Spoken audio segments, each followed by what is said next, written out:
with possible plans for The Rock in WWE and more. This is Wrestling Rambles. My name is John, and you're watching The Wrestling Report. Before we move on, make sure you subscribe to Wrestling Rambles with notifications on, and don't forget to like the video.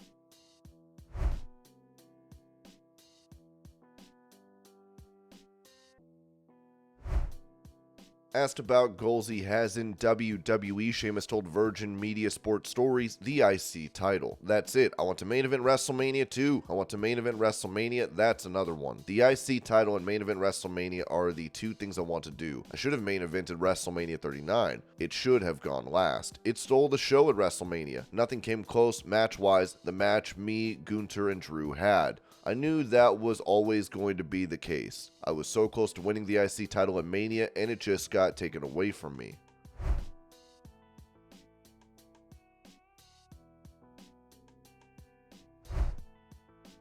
On Smackdown, LA Knight took on Randy Orton and AJ Styles in a triple threat match, which saw interference from the Bloodline. During the bout, Knight would end up wearing a crimson mask, as Sean Ross Apophyphal gave an update on the Star, saying LA Knight was busted open during the match, but was said to be okay.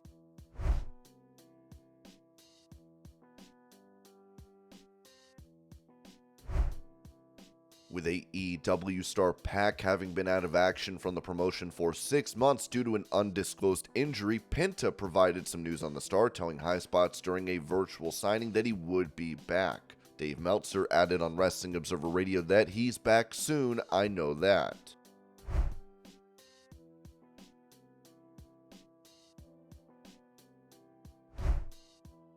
As Matt Riddle mentioned he would be wrestling for NJPW, the promotion made this statement. A major surprise at New Year Dash saw Matt Riddle emerge to issue a challenge to Hiroshi Tanahashi for an as yet unspecified date. Before that, though, Riddle will make his in-ring NJPW debut against a man he knows well but hasn't wrestled since way back in 2018, Zack Sabre Jr. ZSJ will team up with Bad Dude Tito for this reunion and a big match for Sabre ahead of his requested showdown with Bryan Danielson. But who does Riddle have in his own corner?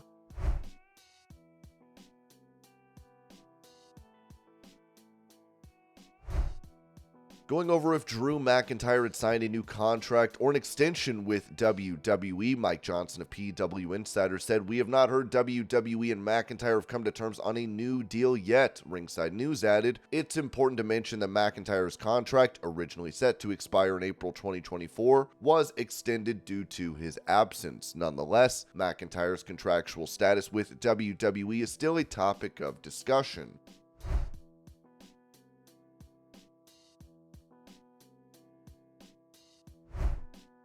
Talking about his relationship with ESPN, Pat McAfee would accuse the executive senior vice president of studio and event production for the company, saying on a show, "I believe Norby Williamson is the guy who is attempting to sabotage our program. Now, I'm not 100% sure. That is just seemingly the only human that has information, and then that information gets leaked and it's wrong, and it sets a narrative of what our show is. Are we just going to combat that from a rat every single time? Somebody tried to get ahead of our actual ratings release with wrong numbers 12 hours beforehand. That's a sabotage attempt. It's been happening this entire season from some people who didn't necessarily love the old edition of the Pat McAfee show to the ESPN family. There's a lot of those."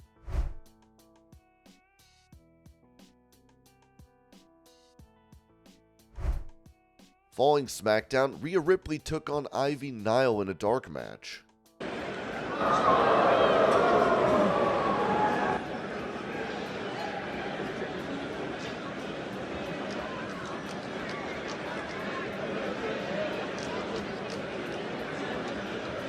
Rhea Ripley, the chicken wing. Way bigger here.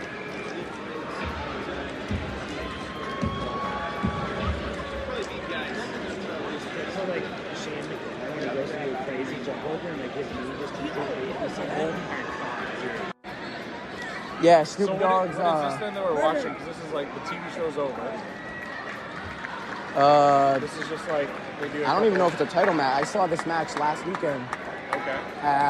Probably in Inglewood in LA or in Vegas. Maybe not Vegas. It was probably in Inglewood in LA. Rhea's too good for this chick. She's too good compared to this girl.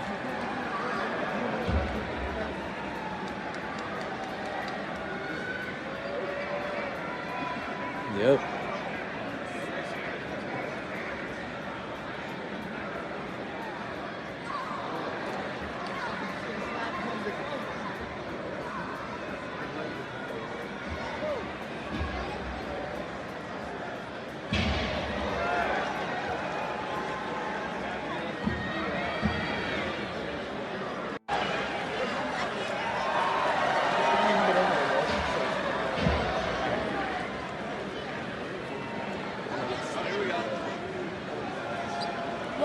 He's gonna catch her. I'm actually kind of stoked that like, I'm actually choked.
Riptide! Woo!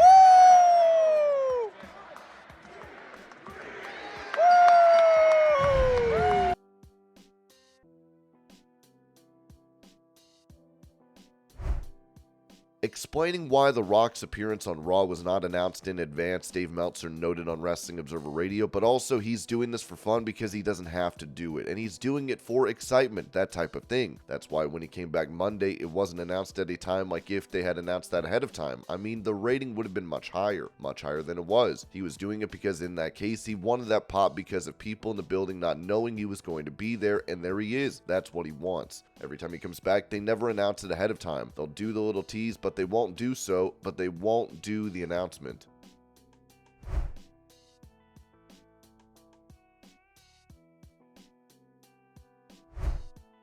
Speaking about the possible in-ring plans for The Rock, Dave Meltzer said this on Wrestling Observer Radio. I would lean towards that. The Rock wants to do WrestleMania, but I mean, if Saudi Arabia offers an incredible amount of money, I don't know. It feels like going there is not a big deal anymore, you know? When it was in his best interest not to go for the political reasons, but I don't know if that is a factor in Hollywood anymore. I don't know. There's a lot of money in that, pure money.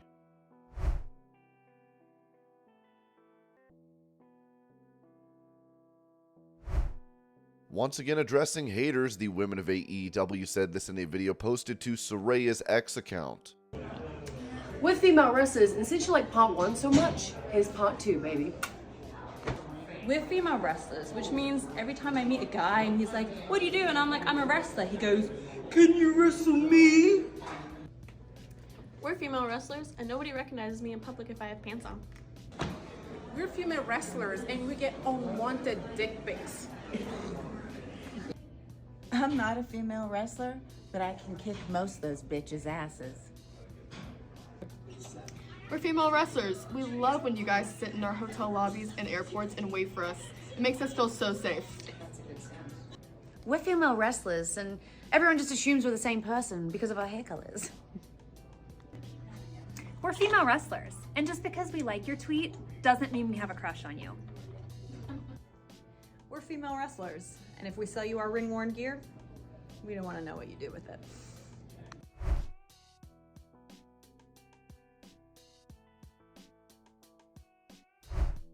Recently, a new faction, including the authors of Pain, Paul Ellering, Karrion Kross, and Scarlett, was introduced as Sean Ross Sapp Fightful added, AOP and Ellering have been signed for well over a year. We're told that Ellering being a part of their presentation was important to them.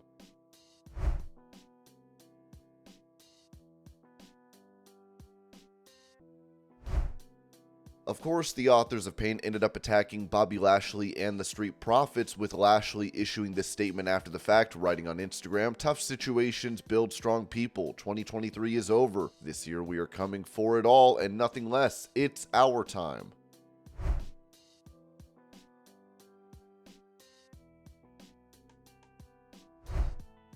Previously, Logan Paul announced a buyback program for those that purchased CryptoZoo NFTs. Many thought this was a scam to start out with, as he is still receiving criticism. He responded to this writing, "I'm shocked how community notes can stamp my rectification with lies and the platform supports it. This is not a refund. A refund implies that I made money and I'm paying it back. As stated in my post, I didn't make a single penny from CryptoZoo. The $2.3 million I've committed is coming from my pocket, not profit. Additionally, the tokens weren't exclusively meant to buy NFTs, and saying the promised NFTs were never delivered is factually incorrect. On KSI's post, it says the buyback only accounts for 12% of damages, 2.3 million out of 18.5 million in sales. That is also untrue. There was 1,000 Ethereum worth of NFT sales, and I'm offering to buy back 1,000 Ethereum worth of NFTs, 1-to-1. The post does not extend to the token because the token was not intended as an investment vehicle, nor did it serve a purpose outside of the game, which was never delivered, and thus I take accountability, hence the buyback.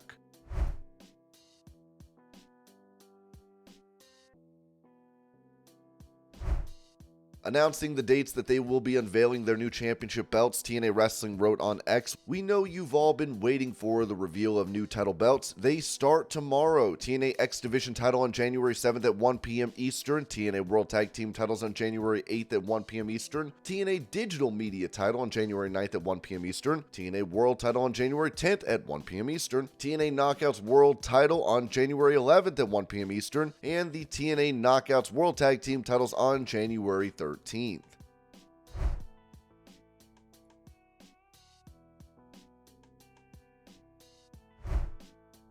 Following his loss of the AEW World title to Samoa Joe at the World's End pay-per-view, MJF would be removed from the company's roster page, as he is reportedly set to be away from programming. Asked about this removal from the website, AEW President Tony Khan told the Going Ringside podcast, "I can say that MJF certainly has been a great part of AEW for the first 5 years. And through those 5 years, certainly he's been one of our great homegrown stars. And he's somebody we really value, and I would love to have MJF and AEW in the future, should the contractual situation allow. Certainly MJF is somebody we would love to have in AEW going forward, and he's been a great wrestler and a great champion for us."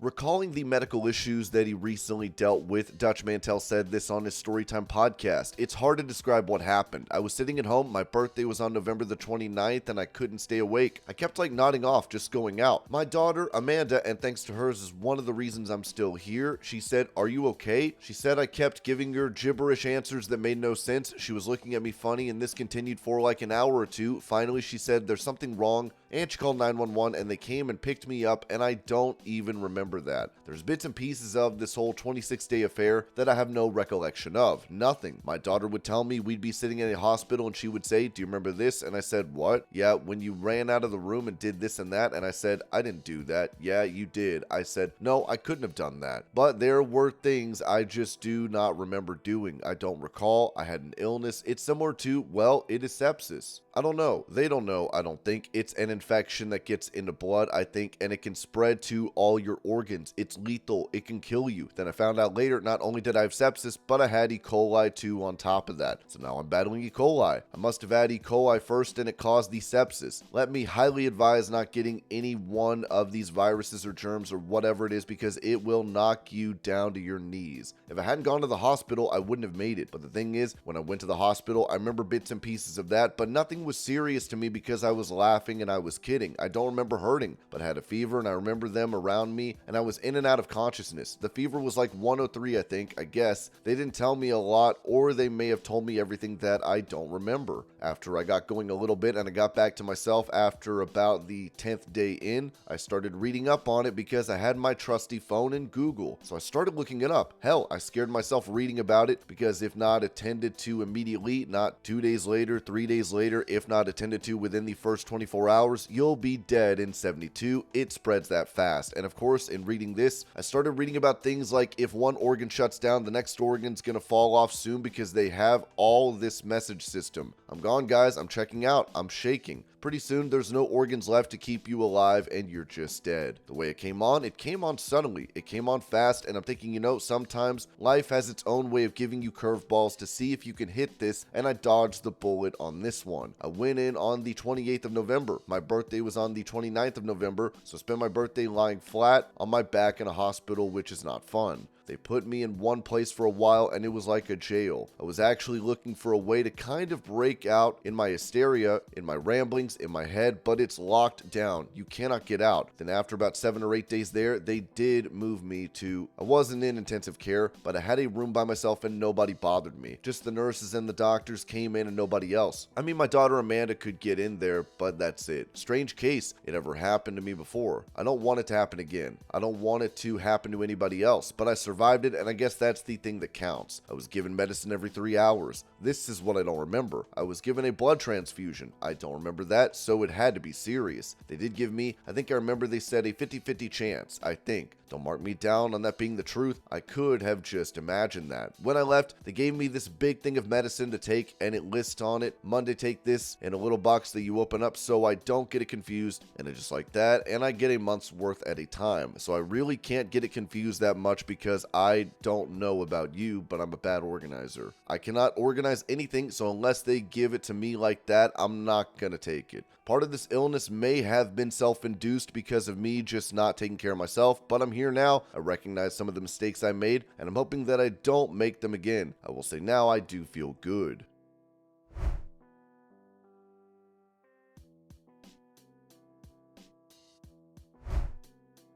After coming out of his Pro Wrestling Noah match with broken ankles, Kota Ibushi gave an update on X, writing, "Sorry for the late contact. I'm sure Mr. Noah will give you more details, but I would like to inform you that the inside of my left ankle was quite a mess, so I decided to have surgery on the right ligament. I think there will be a release soon. I'm really sorry."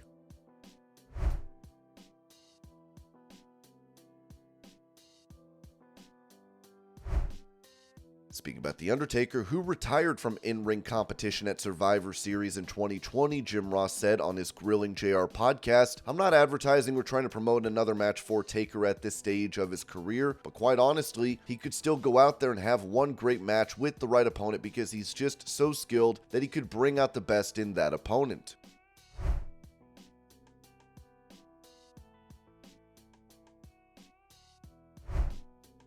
For more information following Liv Morgan's arrest for possession of cannabis, the Wrestling Observer newsletter noted, regarding Liv Morgan and her arrest a few weeks back, she hired Jack Goldberger, one of the best criminal attorneys in Florida. The state dropped the synthetic marijuana charge, which was the felony, and transferred the marijuana case to a different division, which hasn't been listed yet. The belief at this point is most likely it will be a misdemeanor charge, and most 5-time offenders with marijuana in Florida pay a fee of $100, and they'll drop the charges without anything appearing on a record.